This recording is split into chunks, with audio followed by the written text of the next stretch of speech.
السلام علیکم ورحمۃ اللہ وبرکاتہ۔ 40 وہ چیزیں جن سے غریبی آتی ہے، یہ موضوع آپ کے سامنے اس سے پہلے میں بیان کر چکا ہوں، اور 10 چیزیں میں نے دلائل کے ساتھ شمار کرائی تھیں، آپ کے سامنے پیش کی تھیں۔ اب میں آپ کے سامنے 10 اور چیزیں مزید ذکر کرنے جا رہا ہوں، انشاءاللہ دلائل کے ساتھ پیش کروں گا۔ نمبر 11، 40 دن سے زیادہ زیر ناف کے بال رکھنا۔ دیکھیے، ویسے تو اللہ کے نبی صلی اللہ علیہ وسلم نے منع کیا ہے کہ 40 دن سے زیادہ نہیں ہونا چاہیے، لیکن اس سے غریبی امیری کا کوئی تعلق نہیں ہے۔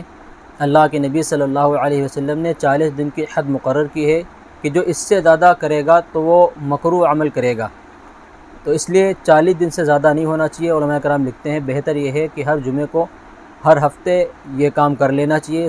اس سلسلے میں ایک فتویٰ آپ کے سامنے میں پیش کر رہا ہوں، آپ اسکرین پر دیکھ سکتے ہیں۔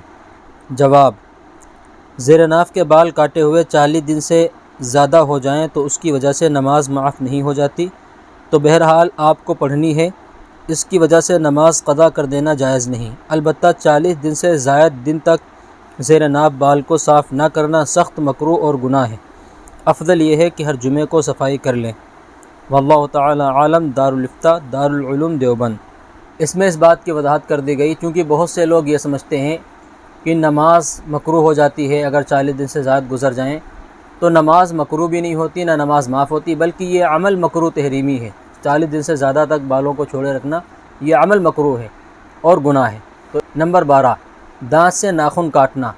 دیکھیے، ویسے تو اسلام میں کہیں بھی دانت سے ناخن کاٹنے کو منع نہیں کیا گیا، لیکن چونکہ اس سے بیماری وغیرہ کا اندیشہ ہے، اس سے برس کی یعنی سفید داغوں کی بیماری کا خطرہ رہتا ہے۔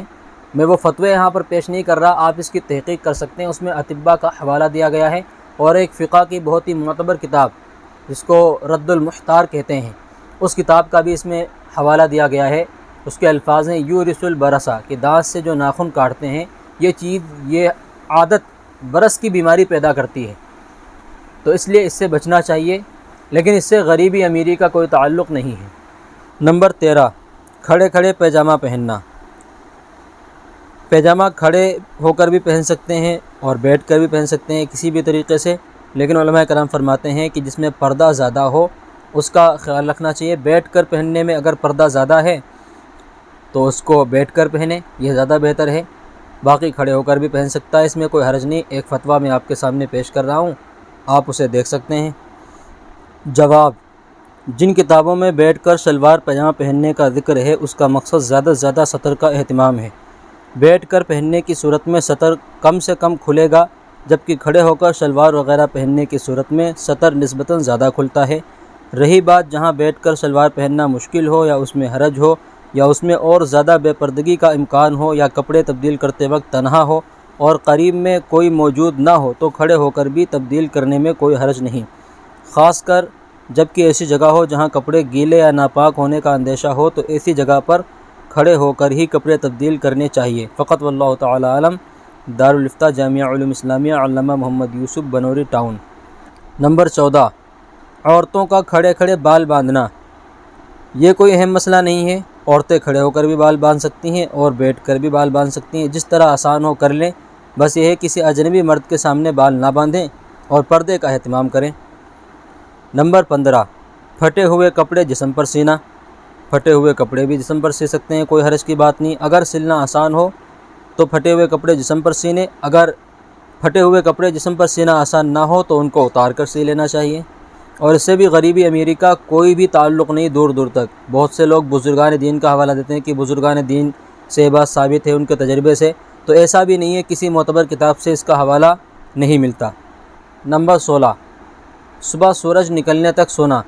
انسان کو چاہیے کہ وہ صبح سویرے اٹھے اور فجر کی نماز پڑھے، پھر اس کے بعد اپنے کام وغیرہ میں مشغول ہو، فجر کی نماز نہ چھوڑے، اس کا دھیان رکھنا چاہیے۔ حدیث شریف میں آتا ہے من صلی الصبح فہو فی ذمۃ اللہ، کہ جو شخص صبح کی نماز یعنی فجر کی نماز پڑھتا ہے تو وہ اللہ کی حفاظت میں ہو جاتا ہے، تو اس لیے فجر کی نماز پڑھنی چاہیے، فجر کی نماز قضا نہیں کرنی چاہیے۔ بہرحال اس سے بھی غریبی امیری کا کوئی تعلق نہیں ہے، البتہ ہاں اتنا ضرور ہوگا کہ اس سے بے برکتی وغیرہ آ سکتی ہے۔ نمبر 17، درخت کے نیچے پیشاب کرنا۔ ویسے تو کسی بھی چیز کے سائے میں، خواہ درخت ہو یا کوئی بھی ایسی چیز ہو جس کا سایہ ہوتا ہو، تو اس کے نیچے پیشاب یا پاخانہ کرنے سے منع کیا گیا ہے۔ نبی کریم صلی اللہ علیہ وسلم کا فرمان ہے لعنت کا سبب بننے والی دو باتوں سے بچو۔ ایک یہ کہ آدمی لوگوں کے راستے میں قضاء حاجت کرے، دوسرے یہ کہ ان کے سائے کی جگہ میں ایسا کرے، تو اس لیے اس سے بچنا چاہیے۔ بہرحال اللہ کے نبی صلی اللہ علیہ وسلم نے اسے منع فرمایا ہے، لیکن غریبی امیری کا اس سے کوئی تعلق نہیں ہے۔ نمبر 18، بیت الخلاء میں باتیں کرنا۔ قضاء حاجت کے وقت باتیں کرنا منع ہے۔ نبی کریم صلی اللہ علیہ وسلم کا فرمان ہے کہ دو آدمی قضاء حاجت کرتے ہوئے آپس میں باتیں نہ کریں کہ دونوں ایک دوسرے کے سطر کو دیکھ رہے ہوں، کیونکہ اللہ تعالیٰ اس بات پر ناراض ہوتے ہیں۔ اب یہاں ایک سوال پیدا ہوتا ہے کہ گھروں میں تو اس طریقے سے واش روم وغیرہ بنے ہوتے ہیں کہ سطر وغیرہ نظر نہیں آتی، تو کیا وہاں بات کر سکتے ہیں؟ کیونکہ حدیث شریف میں ایک دوسرے کی سطر کو دیکھتے ہوئے بات کرنے کو منع کیا گیا ہے۔ تو اس کا جواب یہ ہے کہ اگر بہت ضروری ہے، کوئی ارجنٹ بات کرنی ہے تو بات کر سکتا ہے، ورنہ وہاں بھی بات کرنے سے بچے اور پرہیز کرے، بات نہیں کرنی چاہیے۔ نمبر 19، الٹا سونا۔ دیکھیے، پیٹ کے بل سونا ناپسندیدہ ہے اور مکروہ عمل ہے۔ اس کی کراہت کی وجوہات میں جہنمیوں کے سونے کی مشابہت اور جسمانی نقصان وغیرہ ہیں کہ ایسے لوگوں کو جہنمیوں کے سونے سے مشابہت دی گئی ہے، تو اس لیے اس سے بچنا چاہیے، کیونکہ قرآن پاک کی آیت ہے باقاعدہ سورہ قمر کی کہ جس دن وہ اپنے منہ کے بل آگ میں گھسیٹے جائیں گے۔ یہ جہنمیوں کا تذکرہ ہو رہا ہے، تو چونکہ جہنمی منہ کے بل آگ میں گھسیٹے جائیں گے، تو اس لیے منہ کے بل یعنی پیٹ کے بل نہیں سونا چاہیے۔ اور اطباء بھی اس بارے میں لکھتے ہیں کہ اس میں بیماری وغیرہ کا خطرہ ہے۔ بعض فتاویٰ اس طرح کے بھی ہیں جس میں لکھا ہوا ہے کہ آنت میں گانٹھ وغیرہ لگنے کا خطرہ رہتا ہے، اس لیے الٹا نہیں سونا چاہیے۔ نمبر 20، قبرستان میں ہنسنا۔ دیکھیے، قبرستان ایک ایسی جگہ ہے جہاں پر انسان کو آخرت کی یاد کرنی چاہیے، اس لیے وہاں ہنسنا ناپسندیدہ عمل ہے۔ وہاں بات کرتے ہوئے یوں ہی اگر ہنسی آ گئی تو اس میں کوئی حرج کی بات نہیں، لیکن جان بوجھ کر نہ ہنسے، اور اس سے رزق پہ کوئی اثر نہیں پڑے گا۔ بعض صحابہ کرام کے بارے میں آتا ہے کہ جب وہ قبرستان کے پاس سے گزرتے تھے یا قبرستان میں داخل ہوتے تھے تو اس قدر روتے تھے کہ ان کی داڑھی مبارک آنسوؤں سے تر ہو جایا کرتی تھی۔ تو اس لیے قبرستان تو رونے کی جگہ ہے، عبرت کی جگہ ہے، وہاں ہنسنا نہیں چاہیے انسان کو۔ تو یہ 20 باتیں آپ کے سامنے مکمل طریقے سے آ چکی ہیں۔ اس سے پہلے بھی میں نے 10 باتیں بیان کی تھیں، اور 10 باتیں یہ دونوں باتیں میں نے قرآن و حدیث کے حوالے سے آپ کے سامنے رکھی ہیں۔ اس میں کہیں بھی اس بات کا تذکرہ نہیں کہ اس سے غریبی امیری پہ کوئی فرق پڑتا ہو۔ جو لوگ یہ کہتے ہیں کہ قرآن و حدیث سے تو ثابت نہیں، لیکن بزرگان دین کا عمل ہے اور ان کے تجربے سے یہ بات ثابت ہے، تو ایسا بھی نہیں ہے، کہیں بھی بزرگان دین کا حوالہ نہیں ملتا ہے کہ ان کے تجربے سے بات ثابت ہو کہ اس سے غریبی آتی ہو۔